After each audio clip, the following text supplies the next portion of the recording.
अस्सलाम वालेकुम। Visa assistance के ऊपर हम एक वीडियो बना चुके हैं। आज हमारा उसी सिलसिले की दूसरी कड़ी है।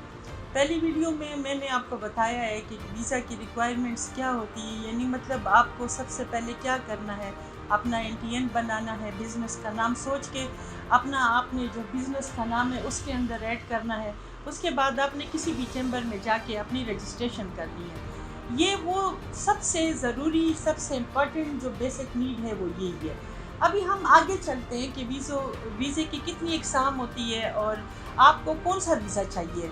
फ़र्ज़ किया हम किसी एक वीज़े की कंसंट्रेशन ले लेते हैं। जब आपने जो भी वीज़ा आपने लेना है, जिस तरह का वीज़ा आपने लेना है, आप किसी भी एम्बेसी की ऑफिशियल वेबसाइट जो होती है उसके ऊपर सब कुछ मौजूद होता है। अब आपने ये देखना है कि आपने वीज़ा कौन सा लेना है। फ़र्ज़ किया सबसे पहले हम विज़िट वीज़ा के ऊपर बात करते हैं। अक्सर नौजवान, हमारी यूथ की ये ख्वाहिश होती है कि हम बैरून मुल्क जाके सेट हो जाएं, तो वो जाके कश्तियों में डूब जाते हैं, अपना सारा सरमाया बेच देते हैं। अव्वल तो मैं इस चीज़ को फेवर नहीं करती। अगर आपके पास 25 लाख रुपए है, अगर आपके पास 30 लाख रुपए है, तो मैं ये चाहूँगी कि उसी से आप पाकिस्तान के अंदर अपना बिज़नेस सेट करें। अपॉर्चुनिटीज़ क्या है? अपॉर्चुनिटीज़ मैं आपको बताऊँगी कि आप अपना बिज़नेस किस तरह स्टार्ट कर सकते हैं। अगर आप अपने मुल्क से मुतमईन नहीं है, आप चाहते हैं कि हम कहीं बाहर जाके अपना बिज़नेस स्टार्ट करें, बाहर की ज़िंदगी दूर से जितनी चमकती दमकती नज़र आती है वैसा है नहीं, लेकिन फिर भी मैं अपनी तरफ से कोशिश करूँगी कि मैं आपको गाइड करूँ कि अगर एटलीस्ट आप किसी एजेंट के पास भी जाए तो कोई आपको धोखा ना दे सके। एम्बेसी की ऑफिशियल वेबसाइट पे जाए, वहाँ पे एक चेक लिस्ट होती है। फर्स्ट क्या आपने विजिट वीज़ा करना है, आप उस पर देखिए बेसिक रिक्वायरमेंट क्या होती है। आपका एक ऑलमोस्ट सब एम्बेसीज का जो तरीकाकार है एक होता है, थोड़े बहुत डिफरेंस के साथ। सबसे पहले आप जाके उसके ऊपर आपको पासपोर्ट साइज फ़ोटोग्राफ की ज़रूरत होगी। नंबर 2, आपको वैलिड पासपोर्ट चाहिए। अब वैलिड पासपोर्ट क्या होता है? वैलिड पासपोर्ट वो होता है कि जिसमें 6 महीने का वक्त हो, क्योंकि वीज़ा प्रोसेसिंग बहुत ज़्यादा टाइम लेता है और आज के हालात में तो कम से कम आपके पासपोर्ट के ऊपर 2 साल का वक्त होना चाहिए मौजूद। तीसरी चीज़ क्या होती है? आपकी बैंक स्टेटमेंट। सबसे important cheese, majority of user जो वीज़ाज़ रिफ्यूज़ होते हैं वो बैंक स्टेटमेंट्स की वजह से होते हैं। वो क्यों रिफ्यूज़ होते हैं, उसकी वजह क्या होती है?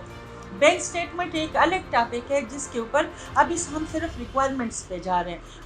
बैंक स्टेटमेंट्स को किस तरह आपने शो करना है, किस तरह आपने ग्रो करना है, किस तरह वीज़े के लिए इस्तेमाल करना है, वो एक अलग टॉपिक है जिसके ऊपर मैं एक अलग से वीडियो करूँगी। चौथी चीज़ जो आपकी आ रही है वो आपकी सपोर्टिंग डॉक्यूमेंट्स है कि आपको सपोर्टिंग, मसलन आपके नाम कोई ज़मीन है, आपके नाम कोई मकान है, आप विरासत में हिस्सेदार है, आप उसके डॉक्यूमेंट्स साथ लगा लेते हैं। फिर सबसे ज़्यादा इम्पॉर्टेंट जो है, अगर आपको वहाँ से इन्विटेशन लेटर कोई भेजता है तो वेल एंड गुड, नहीं तो आप विजिट वीज़ा के ऊपर डायरेक्ट रिप्लाई कर सकते हो। अभी आपने ट्रैवल हिस्ट्री बनानी है। ट्रैवल हिस्ट्री कैसे बनती है? बजाय इसके कि आप किसी एजेंट को 25 लाख दे, 30 लाख दे, आप कंटेनर में जाए, दम घुटने से मर जाए, आपकी कश्ती उलट जाए, पुलिस आपको अरेस्ट करके आपको वापस पाकिस्तान डिपोर्ट कर दे, रीम तो इससे अच्छा नहीं है कि आप एक पेशेंस के साथ चलें, अपना बैंक अकाउंट को मेंटेन करें, अपनी ट्रैवल हिस्ट्री बनाएं। और अगर आप वीज़ा एजेंट के पास भी जाता है तो वो आपसे 3 से 6 महीने का वक्त लेता है।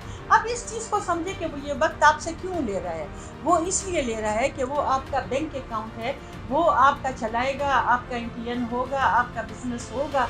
ये चीज़ें कारोबार जमाने में किस तरह काम आती हैं, पाकिस्तान में कारोबार किस तरह, उसके ऊपर मैं अलग से एक वीडियो करूँगी। अब सबसे इम्पॉर्टेंट जो आखिर में चीज़ रह जाती है वो है आपका कवरिंग लेटर। आपने एम्बेसी को कन्विंस करना है कि मैं क्यों जा रहा हूँ। अगर आप ये कहते हैं कि मैं इसलिए जा रहा हूँ कि मैंने वो जगह देखनी है, तो वो आपका पीछे पूरा प्रोफाइल चेक करेंगे कि आपका सोशल स्टेटस क्या है, आपका सोर्स ऑफ इनकम क्या है, आपके अकाउंट में कम से कम 20 से 25 लाख रुपए होने चाहिए। तो वो अकाउंट मेंटेनेंस, ये थोड़ा सा मुश्किल प्रोसीजर होता है, लेकिन अगर आप मेरी वीडियोस देखेंगे और इनको सब्सक्राइब करेंगे तो आपकी समझ में आ जाएगा कि आप बैंक अकाउंट को कैसे वो कर सकते हैं। उसके बाद वीज़े की किस्म क्या होती है? एक होता है वीज़ा स्टिकर। اور ایک ہوتا ہے ای ویزا۔ آج کل میجارٹی ایمبیسیز نے اپنا ای ویزا شروع کر دیا ہے۔ ای ویزا کوئی اس کے اوپر آپ کے پاسپورٹ کے اوپر جو ٹپا کہتے ہیں وہ ٹپا نہیں لگا ہوتا۔ وہ جب ٹپا نہیں لگتا تو پتہ نہیں چلتا، آپ کا صرف انٹری کے اوپر اور ایگزٹ کے اوپر چھوٹی سی ایک مہر لگے گی، لیکن اس میں یہ پتہ نہیں چلتا کہ آپ نے کس کنٹری کا وزٹ کیا ہے اور کس کا نہیں۔ کسی بھی جیسے بڑے بڑے ملک ہیں جیسے یو ایس اے ہے، جیسے انگلینڈ ہے، جیسے یورپی یونین ہے، اگر آپ نے ان کا ویزا لینا ہے تو آپ کو پوری ٹریول ہسٹری بنانی پڑے گی۔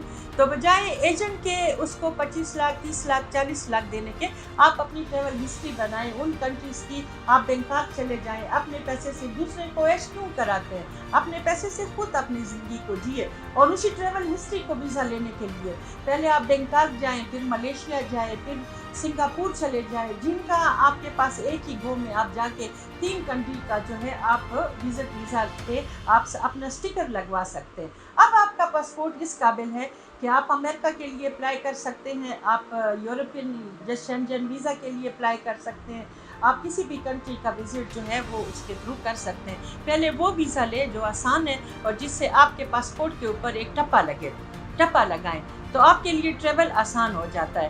اس کے بعد ہم پھر بات کریں گے اپنی آئندہ ویڈیو میں کہ آپ اسٹوڈنٹ ویزا کس طرح لے سکتے ہیں۔ اب جب آپ ایمبیسی کے ویب سائٹ پہ اوپر جا رہے ہیں تو اس میں کافی سارے ویزے ہوتے ہیں، اس میں جابز ہوتی ہیں، اس میں فارمنگ کی جاب ہوتی ہیں، آپ فروٹ تو ہر ایک پک کر سکتا ہے، اس کی پیکنگ کر سکتا ہے۔